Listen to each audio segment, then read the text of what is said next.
সকালবেলা ঘুম থেকে উঠেই বানিয়ে নিচ্ছি সকালবেলার ব্রেকফাস্ট। তো এদিকে রুটি করছি, দেখো কয়েকটা রুটি কিন্তু আমার হয়ে গেছে, আর অল্প কয়েকটা বাকি ছিল, তো সেগুলোই করে নিচ্ছি একটা একটা করে। আর তার সাথে বানাচ্ছি চা, কারণ আজকে সকালবেলা স্কুল আছে, 9টার সময় যাব। তো তার আগে ভেবেছি আর কি ব্রেকফাস্টটা করে যাব, নাহলে আস্তে আস্তে 12টা বেজে যায়। তো সকালবেলা মানে অনেকক্ষণ মানে না খেয়ে থাকতে হয়, খিদেও পেয়ে যায়। সেই জন্যই কিন্তু দেখো সকালবেলা ঘুম থেকে উঠেই আগে আমি চা আর রুটিটা বানিয়ে নিলাম। তো এখন আর কি খাওয়া দাওয়া করবো। আর এদিকে হাজব্যান্ড এসেছে, গতকাল রাতে যে চা রুটি বানিয়ে নিয়ে আসলাম, তো এখন সকালবেলা আমরা দুজনে একসাথে সকালে ব্রেকফাস্টটা করে নেব।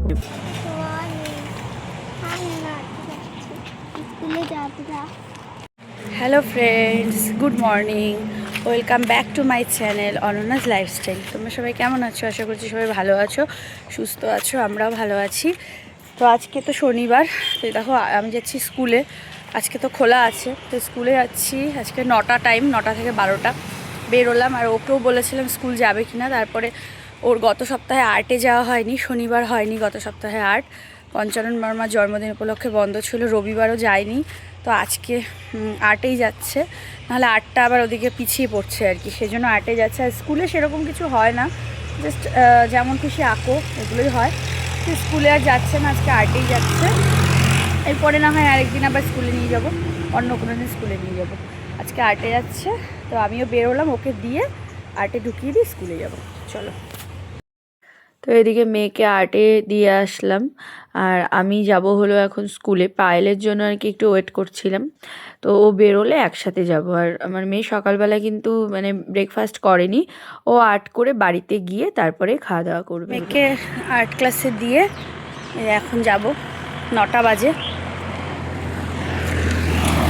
পায়েলের জন্য ওয়েট করছি, পায়েল আসেনি, আসছে বললো, তো একটু দাঁড়ালাম, তখন যাবো। চলো।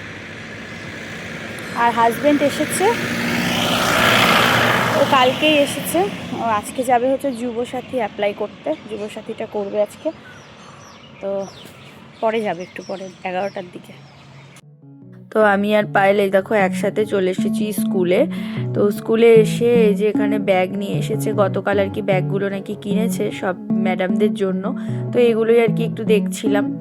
আর তারপরে সবাই মানে যারটা যার যা পছন্দ হয়েছে সেই মতন সবাই নিয়ে নিয়েছি। তারপরে 2 ঘন্টার মতো স্কুল হলো, তারপর 11টায় স্টুডেন্টদের ছুটি হয়ে গেছে, 12টার দিকে আমরাও বেরিয়ে পড়লাম। 1 ঘন্টা আমাদের বেশি থাকতে হয় আর কি। তো 12টার দিকে বেরিয়ে একটু বাজারে ঢুকেছিলাম, কয়েকটা জিনিস নিয়ে চলে এসেছি বাড়িতে। এবার আসার পরেই মেয়ে আবার ফুচকা দিচ্ছিল, কারণ পৃথা নাকি ফুচকা রেখেছে, ওকেও দিয়েছে, তো আমাকেও দিল। তো একটু ফুচকা মানে ওই 1-2 ফুচকা খেলাম, খেয়ে যে দেখো এগুলো নিয়ে এসেছি। আর আমাকে এই লাল ব্যাগটা আর কি দিয়েছে, মানে আমার পছন্দ হয়েছিল লাল ব্যাগটা, তো এটাই নিয়ে এসেছি। আর এখানে দেখো মেয়ের জন্য ফলস চুল, রাংতা, তারপর উল, এগুলো নিয়ে এসেছি। তো এগুলো দিয়ে আর কি ওর কয়েকদিন পরে আর কি ওদের স্কুলের অ্যানুয়াল প্রোগ্রাম আছে, তো সেখানে ও নাচ করছে, নেপালি নাচ একটা, তো সেই নাচে আর কি ড্রেস যা দিয়েছে তার সাথে আর কি জুয়েলারিগুলো বানাতে হবে, তো এগুলো দিয়ে বানাবো। তো কিভাবে কি বানাবো অবশ্যই পরে শেয়ার করব, যখন বানাবো তখন শেয়ার করব। তো ওগুলো নিয়ে এসে রাখলাম। তারপরে দেখো ঘরে বিছানা তুলে বেশ কিছু কাপড় হয়েছিল, ওগুলো ধুয়ে দেবো, বের করেছি। আর এদিকে পৃথা আর আমার মেয়ে আর আমি তিনজনে একটু খেয়ে নিলাম। খাওয়া দাওয়া করে তারপরে দেখো এই যে এখানে হাজব্যান্ড গিয়েছিল যুবসাথী অ্যাপ্লাই করতে, ওখানে খুব ভিড় ছিল, ও আবার একটুখানি ভিডিও করেছিল, তো ওটা একটু তোমাদের সাথে শেয়ার করলাম।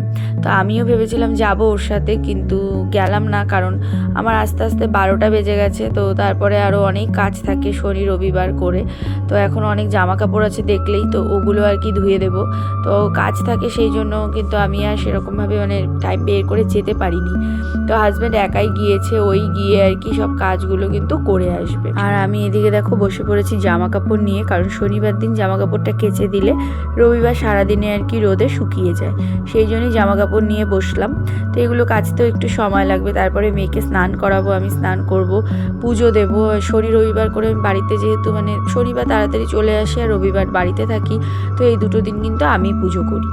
আর অন্যান্য দিন টাইম পাই না, সকালে তো দেখতেই পাও খুব তাড়াহুড়োর মধ্যে সব কাজ করতে হয়, সেই জন্য অন্য দিন কিন্তু সেরকমভাবে করতে পারি না। তো ওইদিকে জামা কাপড় কেচে স্নান করলাম। আর এইদিকে দেখো মায়ের কিন্তু মাংস রান্না হয়ে গেছে। তো চিকেন এনেছিলাম, তো ওটাই রান্না করেছে। আর এখানে করেছে মাছের তেল চচ্চড়ি বেগুন দিয়ে, আর পেঁয়াজ কলিও দিয়েছে। আর তার সাথে ছিল হলো লাল শাক। আর এটা পৃথার মা দিয়েছিল কাঁঠাল আর হলো মাংসের চর্বি, খাসির মাংসের চর্বি মেটে দিয়ে কাঁঠাল দিয়ে একটা তরকারি। তো এদিকে মেয়েকে আর ওর বাবাকে খেতে দিয়ে দিয়েছি। হাজব্যান্ড কিন্তু যুবসাথী অ্যাপ্লাই করে ফর্ম ফিল আপ করে জমা দিয়ে চলে এসেছে বাড়িতে। ওই পাশের বাড়ির দাদা ছিল আর কি, তো একটু হেল্প করে দিয়েছে, তাই তাড়াতাড়ি হয়ে গেছে। বেশিক্ষণ আর কি ওকে লাইনে দাঁড়াতে হয়নি। তো ওটা করে তারপরে দেখো এদিকে ওদেরকে খেতে দিলাম, ওরা খাচ্ছে। আর আমি এদিকে স্নান করে পুজো দিয়ে নিলাম। তো এবার আমি আর কি খাওয়া দাওয়া করবো। আর ওদেরকে আগে দিয়ে দিলাম, কারণ হাজব্যান্ড খাওয়া দাওয়া করে একটু দোকানটা খুলবে, সেই জন্যই আগে আগে দিয়ে দিলাম।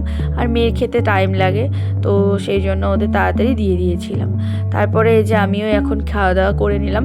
তো খাওয়া দাওয়া কমপ্লিট করে এই যে এবার জামা কাপড়গুলো তুলে নেব। জামা কাপড়গুলো কিন্তু অর্ধেকের বেশি শুকিয়েই গেছে, আর শাড়িটা তো শুকিয়েই গেছে। তো জামা কাপড়গুলো তুলে বেরিয়ে পড়লাম আবার বিডিও অফিস যাওয়ার উদ্দেশ্যে। সকালবেলা তো যেতে পারিনি বললাম, তো সকালবেলা ভেবেছিলাম যে মানে যাব না, হাজব্যান্ড তো ওর কাজ কমপ্লিট করে এসেছে। কিন্তু বিকেলবেলায় আবারও যাচ্ছি, কারণ আজকে আর কি আমাদের এদিকের জিপিতে আর কি মানে জমা দেওয়ার ডেট ছিল। আমাদের এদিককার মানে লাটাগুড়ি আর ক্রান্তি এই দুই জায়গার জমা নিচ্ছিল। তো সেই জন্য আজকেই ভাবলাম যে যাই। তো 3টের দিকে বেরিয়েছি মেয়েকে নিয়ে, ভেবেছিলাম একাই যাব, তারপরে আবার মেয়ে বায়না করলো বলে ওকেও সাথে নিলাম। তো আমি আজকে এখন যাচ্ছি আর কি আরেকটা ফর্ম জমা দিতে, সেটা হলো ভূমিহীন। তো এটা আমি ঠিক জানতাম না আগে, তারপরে আমাদের পাশের বাড়ির দাদা বলল যে জমা নিচ্ছে।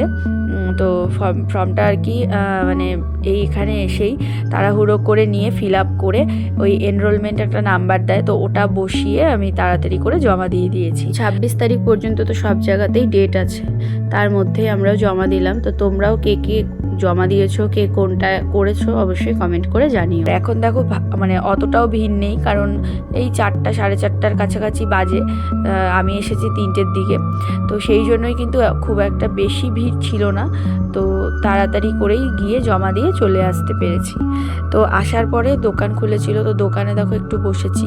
আর এখানে মেয়ে নিয়ে এসেছিলো আঁকার খাতাটা, তো ও একটু আর্ট করছিল। ওকে স্যার আর কি প্যাঁচা আঁকতে দিয়েছিল, তো এটাই আর্ট করছিল। আর কুকুর রং করাও দিয়েছে, তো ওটা আবার পরে করবে। এখন আগে আর কি প্যাঁচা 5টা আঁকতে দিয়েছিল, তো এটা করছিল। তো একটু দোকানের এখানে বসে মানে সবাই বসেছিল, তো ওখানে বসেই ওকে একটু আঁকাটা দেখিয়ে দিলাম। তারপরে চলে এসেছি বাড়িতে। তো এসে এই যে পৃথাও পড়তে এসেছে, তো পৃথাকেও পড়াচ্ছি। আর এদিকে আমার মেয়েকেও পড়তে বসিয়েছি, দোকান থেকে চলে এসেছি। তো এই যে পড়তে বসেছে দুজনেই। তো ওদেরকে পড়িয়ে নিয়ে তারপরে আর কি খাওয়া দাওয়া করবো। এই যে আমার খুব ঘুম পাচ্ছিল, আসলে সকালবেলা উঠি তো সারাদিন মানে সেরকম একটা শোয়ার চান্স পাই না, সেই জন্য খুব ঘুম পাচ্ছিল।